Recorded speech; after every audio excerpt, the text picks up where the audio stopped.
Hi, I'm Toro, and this is the World in Series. Each episode in this series is a quiet journey through time, softly exploring the people, places, and events that shaped a single year in our shared history. So get comfortable, let your thoughts wander, and let's drift back to the world as it was.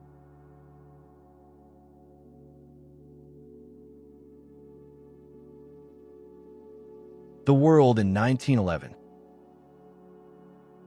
Hello, my dear dreamer, and welcome back to Toro's History Lullabies. Tonight, let's gently turn the pages of time and drift softly into the year 1911. The world over a century ago moved a little slower, lit by gas lamps and early bulbs, humming with the newness of machines, yet still tender with the quiet rhythms of life before the rush of modern noise. Close your eyes. Let your mind float like a feather across meadows and cobbled streets, down hushed hallways of distant palaces, and into the quiet corners of ordinary homes. In this year, people still wrote letters by hand, read poetry aloud, and watched the skies with curiosity and awe. So let your breath deepen, let your limbs grow heavy, and allow your imagination to settle as we wander peacefully into the world of 1911. World events. The year 1911 began not with a bang, but with a hush. The gentle rhythm of a world in slow transformation. In China, the centuries-old Qing dynasty, long the ruling house of emperors, began to quietly slip away. After nearly 300 years, change stirred in whispers. The Xinhai Revolution began late in the year, a series of small uprisings that would, like the soft swelling of tide, grow to wash into a new republic. But here, in 1911, the winds of change were only beginning to stir the silk curtains of the imperial halls. In Europe, the mood was one of cautious maneuvering. The great empires, Britain, France, Germany, moved their pieces across the global chessboard. Yet here, in the calm of 1911, they still met over treaties and telegrams, not trenches. The Second Moroccan crisis came and went, a diplomatic wave rather than a storm. Germany sent a gunboat to the port of Agadir, raising tensions, but peace, for now, prevailed. The world still chose pen over powder. Far to the north, a quiet and beautiful milestone unfolded. On December 14th, Roald Amundsen, a Norwegian explorer, reached the South Pole, the first human to ever stand at the bottom of the world. Wrapped in layers of fur and snow-whitened silence, he planted a flag in the stillness, a testament to patience, endurance, and the power of quiet determination. In the United Kingdom, a movement gently gathered strength. Women, long denied the right to vote, stood a little taller in 1911. Though still peaceful, their voices were growing. Suffragists marched in orderly lines through the streets of London, their footsteps soft but steady like rain on cobblestones, shaping the future one drop at a time. Elsewhere, Italy turned its gaze toward the fading Ottoman Empire, beginning what would be called the Italo-Turkish War. But even this was not yet a roaring fire. More a flicker in the evening's breeze, still far from the infernos that would come years later. And in the United States, a great fire lit the night sky of New York City, the Triangle Shirtwaist Factory Fire.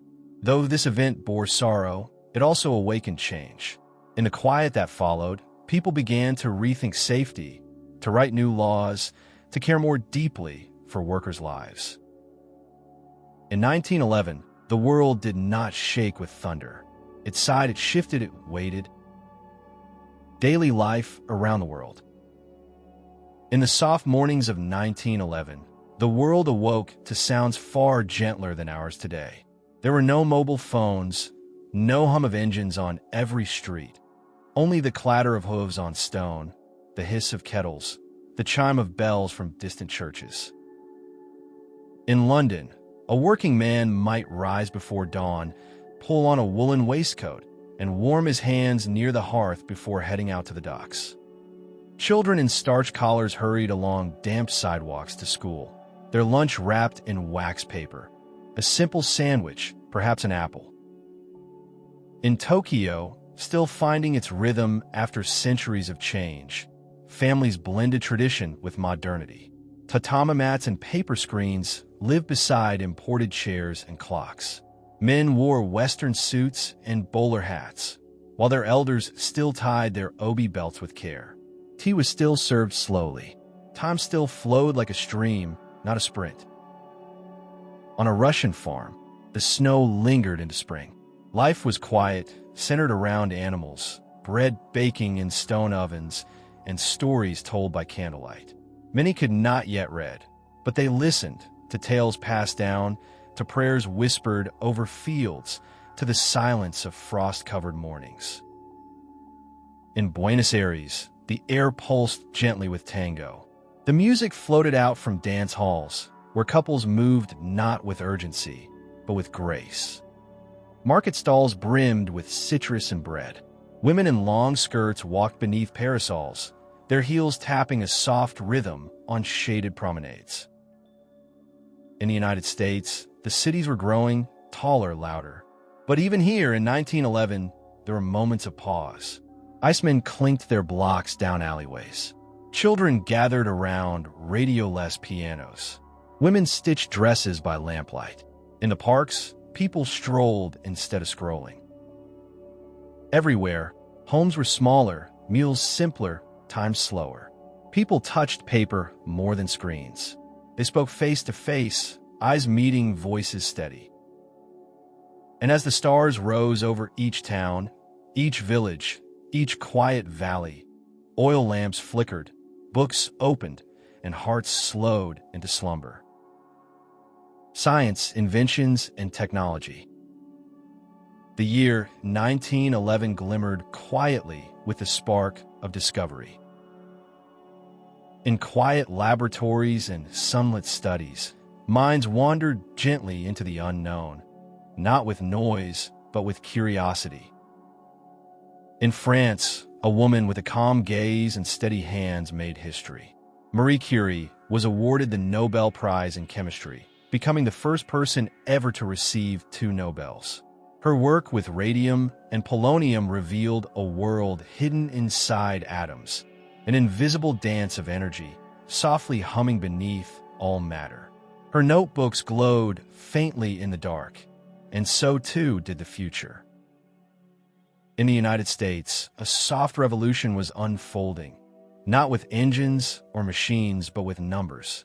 A quiet man named Frederick Winslow Taylor published The Principles of Scientific Management, a book that would change how people worked. His ideas were about efficiency, order, the dream of a smoother rhythm in factories and offices alike. Meanwhile, whispers of flight still stirred in the skies. The Wright brothers had flown just a few years before, and now small biplanes buzzed gently across fields in Europe and America. The idea of flight, once myth, now moment, fluttered like wings in the wind. People gazed upward with wonder, hearts rising with each quiet engine. In homes, life was changing too. The vacuum cleaner became more widely known, a curious device with a long hose and a deep hum, replacing the broom with a touch of modern magic. And electric washing machines, in their earliest forms, promised mothers and daughters fewer hours at the tub. Progress arrived not with speed, but with the slow lifting of burdens. In Germany, a young physicist named Albert Einstein continued to stir the edges of time and space. His ideas, still whispered in classrooms and journals, invited the world to see the universe not as fixed, but as flowing. Time could bend, space could move. Reality itself was more flexible than we thought. So, softly, gently, science turned the wheel forward. No great noise, no fireworks. Just the sound of pencils on paper, gears turning, and minds opening, one careful breath at a time. Culture and the arts. As the seasons passed, The world of 1911 painted itself in color, rhythm, and sound. In Paris, the beating heart of the art world, a new kind of painting was whispering into galleries. Cubism. Artists like Pablo Picasso and Georges Braque began to show the world not as it looked, but as it felt, broken into gentle shards of light and shape, reassembled like dreams. Their canvases shimmered with soft rebellion, quiet questions. Meanwhile, Claude Debussy, in homes across Europe, played from gramophones or piano benches. His music flowed like moonlight on water, gentle, impressionistic, elusive. Pieces like Clair de Lune or Prelude à l'après-midi d'un faun drifted into parlors and minds, perfect for a warm evening and a closing eye. In Russia, a fire was building beneath the stage. The ballet's Russes, led by Sergei Diaghilev, introduced the world to motion as poetry. Dancers moved not in strict formality, but with passion, swirling silks, pounding feet, arched spines. In 1911, they performed Petrushka, a story of puppets and pathos, scored by Igor Stravinsky, whose music pulsed with energy even in its quietest moments. Books, too, found gentle homes on nightstands. Thomas Mann published Death in Venice, a story full of longing and light, written in language that flowed like still water. And in the United States, Willa Cather and Edith Wharton were preparing novels that would sing of the changing face of America. Stories of women, of quiet dignity, of inner lives whispered across pages. The cinema, though still silent, flickered to life in towns and cities. Black and white images danced across screens. Short, simple tales full of slapstick joy and tender emotion. Audiences laughed softly in the dark as Charlie Chaplin prepared for his first appearances, and reels turned with a gentle whir of new dreams. Culture in 1911 was not loud. It did not shout. It sighed, it shimmered, it invited. It reminded the world, and perhaps reminds us still, that beauty needs no volume, only care. Media and headlines. In the world of 1911, news did not arrive in pings or scrolls. It came with the rattle of carts, the unfolding of broadsheets, the soft creak of pages turned beneath reading lamps. The New York Times carried headlines of exploration and invention. In London, the Times covered royal engagements, empire affairs, and quiet notices of poetry contests. In Paris, Le Figaro spoke of politics, fashion, and the murmur of the arts. Magazines like The Strand offered serialized mysteries and illustrations, while National Geographic, with its golden border, showed readers sepia-toned glimpses of far-off lands. It was a window, gently opened, into the broader world. A cup of tea, a chair by the fire, and the day's paper folded neatly in hand. Prices, too, offered a kind of soft astonishment. A loaf of bread might cost 5 cents. A tailored suit, $3. A newspaper, just 1 cent. The price of a whisper from the wider world. It was an age where news traveled slowly like a letter across the sea. And in that slowness there was stillness. People born and died. In 1911, as the old world lingered and the new gently stirred, certain souls entered and others quietly departed. In June, the world welcomed a soft, curious voice that would one day echo through bookshelves. William Golding, author of Lord of the Flies, was born in Cornwall. In the same year, so too was Joseph Barbera, who would one day draw the laughter of millions with Tom and Jerry and the Flintstones. In Hollywood, Vincent Price arrived, a voice of velvet and shadow, who would come to haunt and charm the screen for decades to come. And across the world, in a small South African town, Ahmed Kathrada was born, a boy who would one day grow into a freedom fighter, standing peacefully alongside Nelson Mandela in the long walk toward justice. Yet, 1911 also whispered farewell to others. Sir Francis Galton, the English polymath and cousin of Darwin, passed away, leaving behind thoughts on maps, weather, and the curious patterns of humankind. The painter Gustave Caillebotte, who had once shown Parisian streets in the gentle hush of rain, departed too, his legacy left in quiet brushstrokes and shimmering cobblestones. As always, time moved gently onward, carrying with it the stories of those just arriving and those now at rest. As the final days of 1911 arrived, the world exhaled softly. Frost glazed the windows of northern cities, chimneys puffed threads of smoke into crisp air, and lanterns swayed gently in evening winds. The world, though unknowingly close to great shifts ahead, still lived in a kind of quiet suspense, a moment suspended between the old and the new. In China, whispers of revolution were becoming voices. But even then, there was a stillness, as if the land itself paused between the last breath of empire and the first heartbeat of a republic. Mandarin tones drifted down alleys. Children laughed in courtyards. Even in times of change, life kept its gentle rhythm. In the snow-covered streets of Oslo and Vienna, in the busy ports of New York and Bombay, in the soft hills of Wales and wheat fields of Canada, people lit candles, stirred soups, and leaned into the warmth of familiar arms.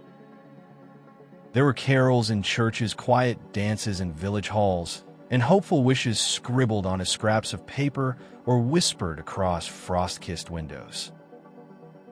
The clocks ticked forward, not with urgency, but with promise. 1911 was not a year of thunder. It was a year of kindling, of small lights, of hushed beginnings, of paths just starting to form beneath careful footsteps. It carried the hush before the symphony, the sketch before the painting, the soft breath before the song. And as midnight chimed on the last day of December, the world, in its many corners, great and small, turned the page. The wind carried away the last echoes of 1911, and the horizon opened to a year called 1912. But that, dear dreamer, is a story for another night.